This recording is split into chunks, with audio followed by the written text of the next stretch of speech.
लखनऊ में मौसम बहुत ज़बरदस्त है और सुहाना मौसम है, तो चाय की दुकान पे आ गए हैं और चाय पीते पीते चर्चा होगी मनोज यादव के साथ। चाय पे चर्चा, हालांकि चाय भी आना बाकी है, चाय आ रही है, तो जब तक चाय आए तब तक कुछ बतिया लिया जाए। जी बिल्कुल। मंगेश यादव वाले मामले में कहा इतना मतलब बवाल काटे हुए हैं आप लोग, समाजवादी लोग? न्याय दिलाना बवाल काटना नहीं। हाँ, और अन्याय के खिलाफ न्याय कहते हैं, अपराधी के साथ खड़े हैं, सरकार कह रही है। कौन तय कर देगा अपराधी? पुलिस। और का पुलिस तय करेगी? तो संविधान में बदलाव करवा दीजिए योगी जी से कह के कि जो पुलिस कह देगी वही सत्य माना जाएगा। क्या है न्यायपालिका में कोई पुलिस के बयान का कोई महत्व है क्या? आपको अगर न्यायपालिका में पुलिस चोर बना दे, मुझे बना दे, और न्यायपालिका में अगर ना, क्या पुलिस के बयान को कोई तवज्जो देता है न्यायपालिका? क्या पुलिस करिए, कौन तय करेगा? एविडेंस है उनके पास। एविडेंस पता नहीं कितने एविडेंस जब तक न्यायालय से जाने से पहले खत्म हो जाते हैं। और मैं कह रहा हूं, अगर आप कह रहे हैं कि वो उस लूट में था, मैं इस बात को बार बार कह रहा हूं, तो क्या किसी को छोटी सी अपराध की सजा बड़ी सजा में कन्वर्ट कर दिया जाएगा? कितने साल की सजा होगी अगर कोई चोरी में या डकैती में पकड़ा जाता है? 1 साल से लेके 5 साल तक। उसमें कोई वारदात ऐसी हुई नहीं, किसी की हत्या हुई नहीं। मैं इस बात पे डिबेट करना चाहता हूं। नहीं, वो तो कह रहे थे ना कि वो मोटरसाइकिल से भाग रहा था, पुलिस ने ललकारा, उसने फायर कर दिया। उस पे तो मोटरसाइकिल ही नहीं थी। चोरी की मोटरसाइकिल थी, पुलिस कह रही जौनपुर से जो चोरी हुई थी उसने चुराई है। तो फिर 8 दिन बाद FIR क्यों लिखी? जब घटना घट गई इसके बाद 8वें दिन क्यों FIR लिखी गई? ये बात तो सब दर्ज है। ये मेरी FIR कॉपी नहीं, पुलिस की दर्ज है, उसमें टाइमिंग, डेट सब कुछ दर्ज है। सरकार कह रही है आप लोग जातिवादी एंगल ढूंढते हो उसमें। क्या करें? हमारी जात पे अत्याचार होता है तो जातिवादी एंगल तो दिखेगा। और पहले जो ये सत्ता में लोग बैठे हैं, ये हमेशा से इस तरह की बात करते हैं। इनकी मानसिकता वही है, वो हमेशा जाति ढूंढ लेते हैं, अत्याचार नहीं ढूंढ पाते हैं कि अत्याचार किस पे हो रहा है। ये भी बात तो इनसे पूछो कि किस पे अत्याचार करो। अच्छा, मैं एक बात कहता हूँ, मैं एनकाउंटर का पक्षधर कभी नहीं रहा, और एनकाउंटर होना चाहिए तो दुर्दांत अपराधियों का। सरकार में भी 40+ एनकाउंटर हुए थे 12 से 17 के बीच। दुर्दांत अपराधियों का, जो दुर्दांत अपराधी माफिया लोग हैं, नहीं बते। उसमें आप क्या चोर का कोई एनकाउंटर हुआ? बताओगे मुझे? किसी चोर का हुआ एनकाउंटर? आप बताओगे मुझे? नहीं ना। अरे कोई हिस्ट्री सीटर हो, गंभीर अपराध हो, उस पे उसका एनकाउंटर करिए, और फेक नहीं, फेयर करिए। आपको याद है नवनीत सिकिरा जी का एनकाउंटर लखनऊ में? रमेश कालिया वाला कैसे दिन दहाड़े हुआ था, कैसे मुठभेड़ हुई थी, कैसे अपराधी को घेरा जाता है, वो आप करिए ना। आपने नवनीत सिकिरा के नाम पे धमकी भी दी है। नहीं, मैं धमकी नहीं, मैं 3-4 दिन पहले एक टीवी डिबेट में उदाहरण दे रहा हूँ। आप कह रहे थे हमारे पास में नवनीत सिकिरा है। नहीं, बिल्कुल है। ऐसे अधिकारी जो रियल में जज्बाती, हिम्मती हों, जो कानून की रक्षा करना चाहते हो, ऐसे नहीं जो 6000 की चप्पल पहन के और पकड़ के किसी की कनपट्टी पे सटा के गोली मार दें। ऐसे अपराधियों का क्या मतलब? ठीक है, सही की बात कर रहे हैं। हाँ, वो अपराधी ही हैं, आप बात समझिएगा। मैंने जानबूझ के कहा। 50+ एनकाउंटर किए, बहुत जाबाज अधिकारी हैं वो। इस तरह के बहुत सारे अपराधी आप ऑफिसर देखें जो अपराधी प्रवृत्ति करके आगे बढ़ जाते हैं। बहुत सारे, मुंबई में भी बहुत सारे थे, आपको याद है नहीं? दया नायक करके कोई थे, कोई शर्मा जी थे, तमाम सारे लोग थे। बात को जब खोला तो कितना पैसा, वैसे तो योगी आदित्यनाथ जी ने उनको इनाम पहले ही दे दिया था, उनकी पत्नी को महिला आयोग का सदस्य बना दिया। इनकी जरूर जांच होगी, शाही जी की। आप पीछे पड़े, उनकी बीवी को महिला आयोग का सदस्य बना दिया, तो क्या किसी ऑफिसर्स की पत्नी पॉलिटिक्स में नहीं हो सकती है? बिल्कुल रहे, बिल्कुल रहे। लेकिन मैं यही तो आरोप है समाजवादी पार्टी का। अब यादववाद तो दिखता था मीडिया को, लोगों को, अब ठाकुरवाद नहीं दिख रहा है क्या? कि पत्नी महिला आयोग की सदस्य, पति एडिशनल एसपी। आप मुख्यमंत्री पे आरोप लगाने जाते हैं। मुख्यमंत्री इस प्रदेश के सबसे बड़े जातिवादी व्यक्ति हैं, उनसे बड़ा कोई जातिवादी नहीं है। संत आदमी, संत की कोई जाति नहीं होती है। वो महंत हैं, संत नहीं है। अच्छा, संत सदाचारी होते हैं, और महंत क्या होते हैं? वो मठाधीश हो जाते हैं, मठाधीश से माफिया भी हो जाते हैं।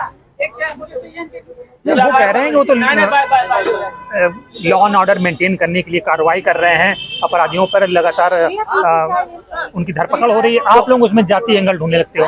तो हम भी, हमारी सरकार जब आएगी तो हम भी इसी तरह का लॉ एंड ऑर्डर मेंटेन करेंगे। नहीं तो ये तो धमकी दे रहे हैं। धमकी नहीं है, तो मैं उदाहरण दे रहा हूँ।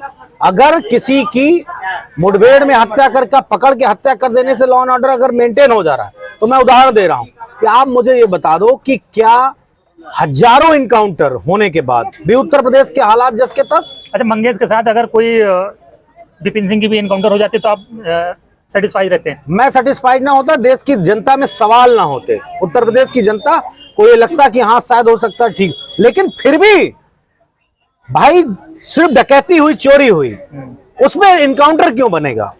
क्यों बनेगा इनकाउंटर? बड़ी इंसल्ट हो गई थी सरकार की ना उस घटना को लेकर के, दिन दहाड़े हो गई। नहीं तो क्या योगी को कोई चीज नहीं अच्छी लगेगी तो उसको वो कानून की धज्जियां उड़ा देंगे क्या?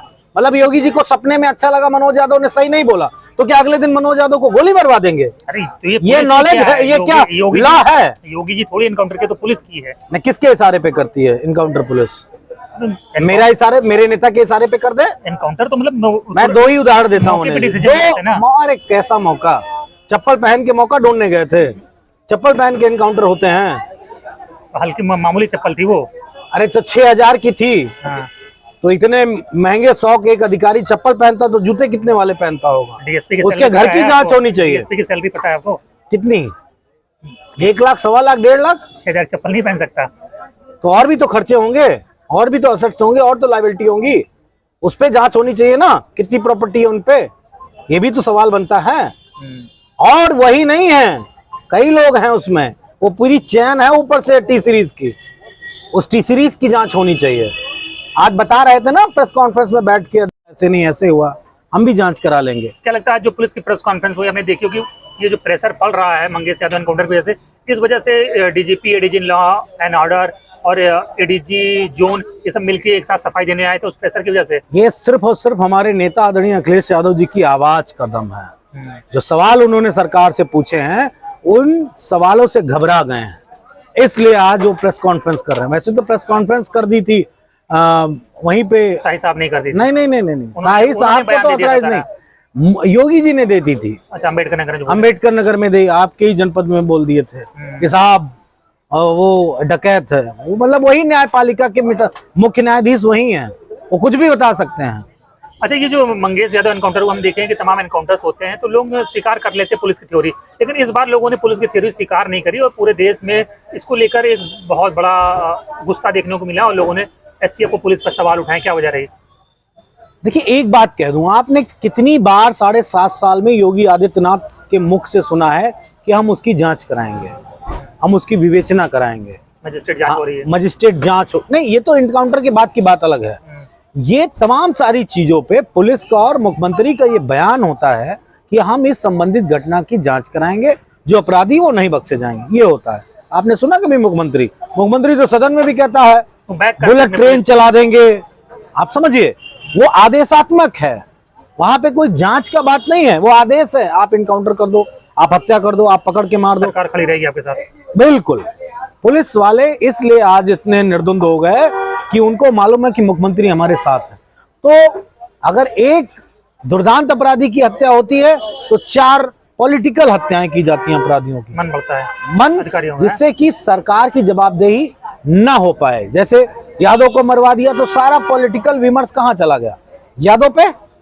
अब एक पक्ष यादव की हिफाजत करेगा, बचाएगा, और एक पूरा एरिया जाके कहेगा साहब अरे वो यादव है इसीलिए बचाने की कोशिश कर रहा है, तो अपराधी है। आपका भी मुझसे सवाल है कि हम अपराधी के साथ खड़े, हम न्याय के साथ खड़े। हम तो जो अम्बेडकर आजमगढ़ के पांडे जी का इनकाउंटर लखनऊ में हुआ था तब भी मैं बोल रहा था, वो तो ब्राह्मण थे। अच्छा, ये सुल्तानपुर की घटना में मानव अधिकार आयोग ने भी रिपोर्ट मांगी है डीएम सुल्तानपुर से।